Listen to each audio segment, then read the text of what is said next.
Welcome everybody to another episode of the Lunch Table Podcast, and in this video I'm going to give you my review for Zack Snyder's Rebel Moon, A Child of Fire Part 1, now streaming on Netflix. This is the first part to a two-part series where I review Rebel Moon. We're still waiting for The Scargiver, which will be released on April 19, 2024. But as for this movie, we're off to a bad start, unfortunately, and I think many people can agree if you look at the Rotten Tomato reviews and all the reviews covered by the media. Yeah, this isn't Zack Snyder's magnum opus as he wanted it to be. Unfortunately, I feel bad for the guy. He did pitch this idea originally to the team at Star Wars, and I guess they turned it down, and apparently this is a passion project of his, and he's been thinking about it for a really long time. I don't think this movie sets up the stage for a whole universe to build off of.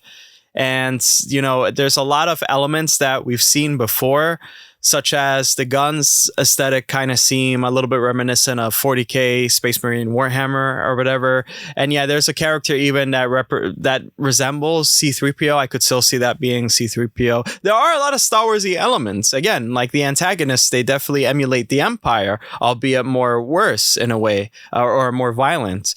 And, you know, as I mentioned, the C-3PO character, there's a character that has lightsabers. Not really, but they're blades that are enhanced by plasma or fire. The guns shoot basically plasma bolts, and that's there's aliens, space bars, this and that, degenerate behavior in space bars for some reason, right? How come in space there's always degenerate behavior in space bars? NASA gotta solve that, man. But as for the movie itself, the cast is pretty good.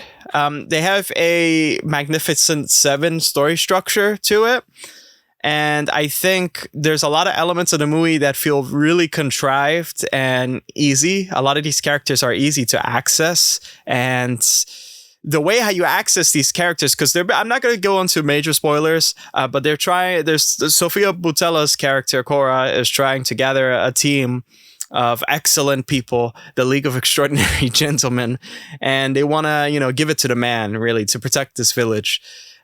So everyone has these extraordinary gifts, or they're extremely talented in killing, and they're just so easy to find and so easy to get on board. And yeah, it doesn't feel like it's anything is really earned. If anything, the antagonists feel like they're the ones really trying to earn their way and to get into this last battle and having their way in winning. So if anything, that was more natural. But when it comes to the protagonists, their journey just felt, you know, whatever.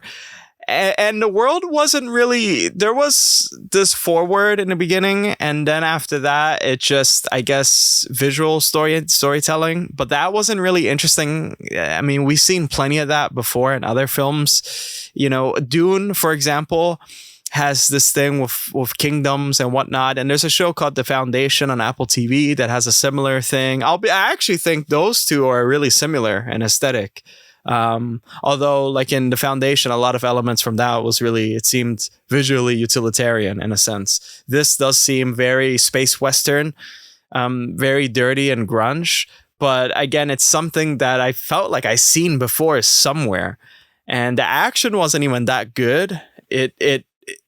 It was just like slow motion for 26 seconds, boom, it's done. Or like, yeah. And then it just cuts. And it's really annoying and you can't really enjoy it. The beginning was pretty good. I thought the beginning was it was pretty boring because it's just like farmers farming and shit. But I don't know. I thought that was better than the rest of the movie. Once it started getting to all the bullshit where you would think that, oh, this is really exciting, I was just like, man, I've seen this before. Like, okay. And it doesn't feel complete either. Again, we have to wait for The Scargiver coming next year. So they ended in a way, though, where it kind of ended on a bad note. And I was like, okay. And after that, we have a tease of what may come, but I don't really care. So all in all, I think the acting was the best part, even if a lot of these people, they didn't have much screen time in a way. It's like weird. It's like they're there, but they're not there. It just keeps cutting. Visually, it looks good. There's one city that kind of looks ass with the sea. I thought that there was for Cyber, what was it? Blood Dragon.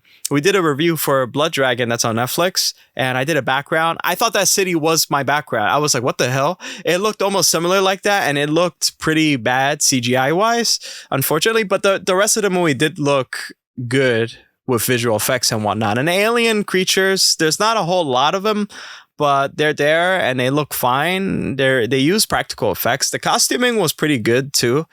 The music, I don't think really struck something in me. It's kind of forgettable. I think the whole experience through and through was pretty forgettable.